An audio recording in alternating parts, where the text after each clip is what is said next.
안녕하세요. 제우스 에듀 이충건입니다. 자, 여러분 6월 평가원 시험 치느라고 정말 고생하셨습니다. 이 6월 평가원 시험의 특징들이 예전에 비해서 좀 다르니까 이 전체적인 총평을 잘 들어보시고 또 해설 강의는 내일 찍어서 올릴 겁니다. 그리고 이미 제가 이걸 다 봤거든요.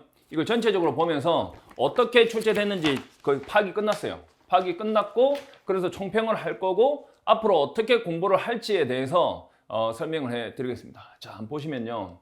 일단은 듣기는 난이도가 좀 평이했습니다. 그러니까 듣기 난이도가 좀 평이했기 때문에 대부분의 학생들이 듣기로 인해서 많은 점수가 뺏기진 않았을 것으로 보이고, 자, 두 번째는 작년 수능과 비슷한 어휘와 구문의 난이도였습니다. 그런데 문제가 체감 난이도가 굉장히 높았어요. 그 이유가 뭔가 하면 선택지에 매력적인 오답이 굉장히 많았습니다. 작년 같은 경우에는 좀 드물었거든요.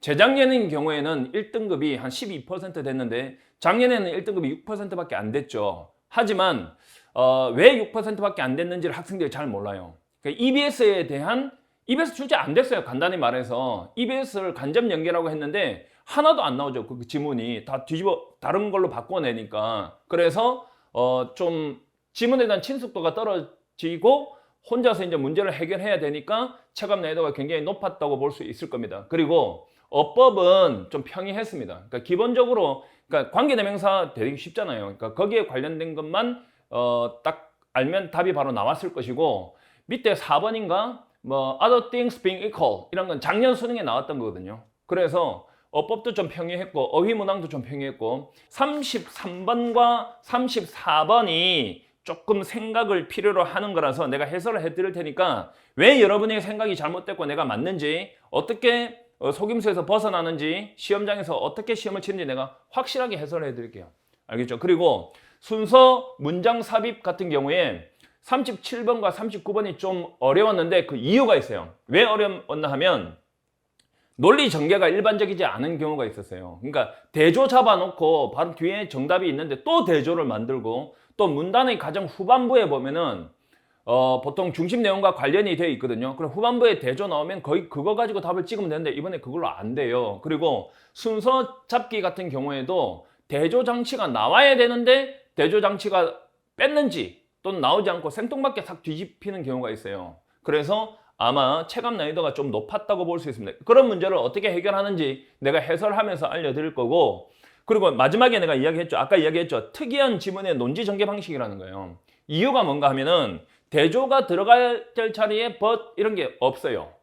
그리고 갑자기 뒤집어지고 그리고 여러 번 꼬아놓고 그런 것들을 어떤 식으로 처리해야 할지 제가 정확하게 해설해서 알려드릴 거예요. 알겠죠? 자, 그리고 보면은 그러면 그 이후에는 어떻게 지금부터 어떻게 공부해야 되냐, 이게 문제잖아요. 일단 지났으니까.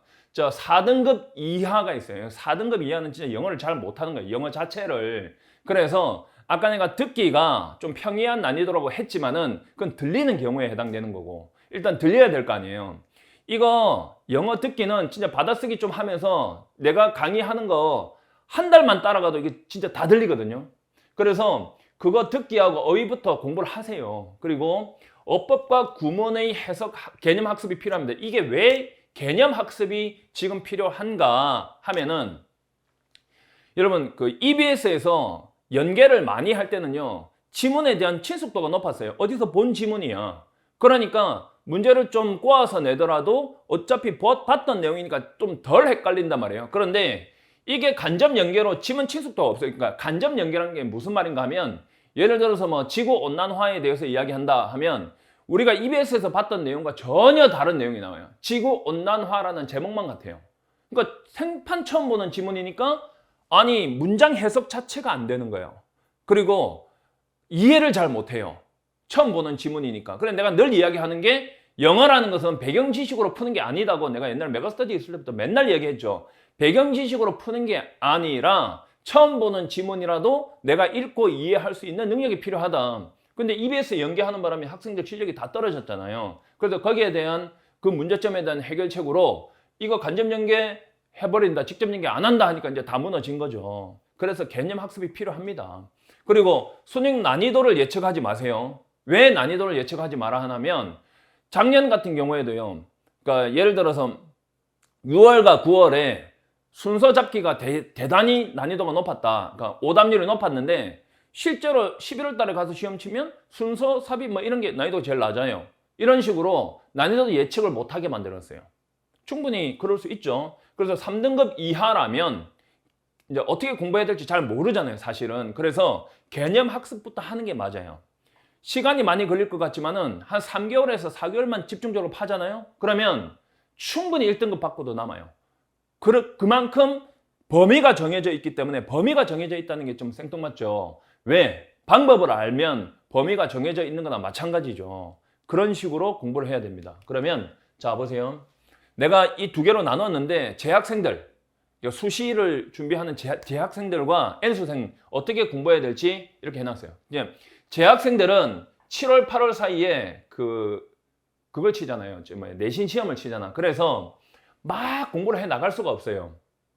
그래서 여기 6, 7월에 EBS를 그대로 출제하지 않기 때문에 우리 제우스 에듀에서 EBS 변형 문제를 제공합니다. 그걸 받아가지고 공부를 하세요. 해설 다 해놨으니까. 그거 하고, 그리고 단기 개념 학습이 필요한데 지금 12월 말에서 2월까지 그 한수비 개념 강의 있죠. 어법, 구문, 독해. 그걸 차례대로 다 하기에는 시간이 너무 부족해요. 그래서 내가 그걸 새로 찍거든요. 특히 어법 같은 경우에는 아주 엑기스만 뽑아가지고 해석에 필요한 것들, 그리고 문제풀이에 필요한 것들만 자질구레한 개념 다 빼버리고 그렇게 다 찍었어요. 찍고 있어요. 그리고 다른 것도 압축해서 찍을 생각이니까 요걸 따라오시면 돼요. 그리고 나서 요게 8월 지나서 8월부터 여기 이제 그 내신 끝나고 나서 여러분은 기출하고 지금 기출 문제 만들고 있잖아요. 거의 다 나왔어요. 그리고 파이널 요거 하면 돼요. 그러면 현장 가서 여러분들이 지금 처해 있는 등급보다 훨씬 높은 등급이 나올 걸로 확신합니다. 이건 내가 메가스터디 전체 1타로 있으면서 다 검증된 거예요. 학생들을 상대로 실험 강의한 게 아니라 여러 번 검증을 하고 그 방법대로 하고 있으니까 여러분들은 따라오시면 되고, 그리고 N수생인 경우에는 이제 문제인데 N수생도 개념 총정리를 해야 됩니다. 왜? 이게 EBS 연결을 안 하니까 개념 총정리하는 게 훨씬 더 빨라요. 그리고 한수비 엑기스 가지고 하면 돼요. 만약에 자기가 정말 부족하다 그러면 한수비 원래 개념 강좌 있죠. 그걸 참고해 가면서 한수비 엑기스로 준비를 하면 되고, 자 N수생도 8월부터 10월까지 기출을 하고 기출이 180문제입니다. 그냥 간단한 책이 아니에요. 해설도 되어 있고 내가 해석 다 해줄 거고 문제 풀어줄 거고, 또 이거는 여러분 개념에 너무 집착하면 안 되고 어떤 기계적으로 문제를 빨리 푸는 그런 걸 배워야 되거든요. 이때 그렇게 해야 돼요. 근데 기계적으로 문제를 빨리 풀지만 개념이 무너져 있으면 그 기계적으로 빨리 푸는 게 머리에 박히지가 않는다니까요. 나중에 응용이 안 돼요. 그래서 제가 이끄는 대로 여러분 따라오시면 됩니다. 지금 정말 해설 강의를 하고 싶은데 내일 할게요. 오늘 하면 진짜 다 따라하니까 내일 제가 아침에 이걸 찍어서 올릴 테니까 꼭 보고 따라오시기 바랍니다. 이렇게 푸는구나. 그렇게 이해하시면 됩니다. 여러분 지금 시험을 좀 잘 쳤다고 해서 절대 자만하면 안 되고요. 시험을 좀 못 쳤다고 해서 절대로 좌절해서는 안 됩니다. 마지막에 수능에서 어떤 점수가 나오는가에 따라서 여러분들의 삶이 바뀌잖아. 지금은 그 정시를 굉장히 많이 반영하는 거 알죠? 39% 거의 40%에 가깝기 때문에 여러분 수시에서 단박에 합격이 안 된다면 정시를 노려야 되기 때문에 여러분 영어 공부를 해야 됩니다. 아시겠죠? 자, 그러면 내일 해설하는 시간에 뵙겠습니다. 내일 뵙겠습니다.